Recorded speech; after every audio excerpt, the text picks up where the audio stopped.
Jed and Netanya.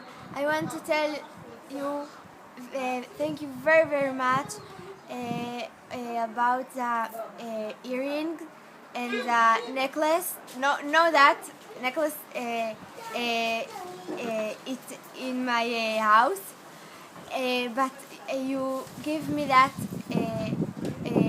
for the my wedding, and I didn't know how to tell you thank you very much about that. And today, Yom Ha'atzmaut,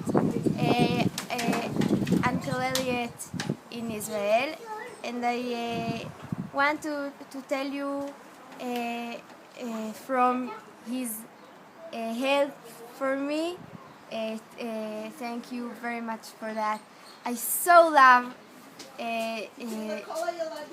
what you give me, and everybody tell me it's very nice and very special, and my husband like it very, very much, and I love to dress them of me. I dresses a lot of time, and I love you, love you, love you.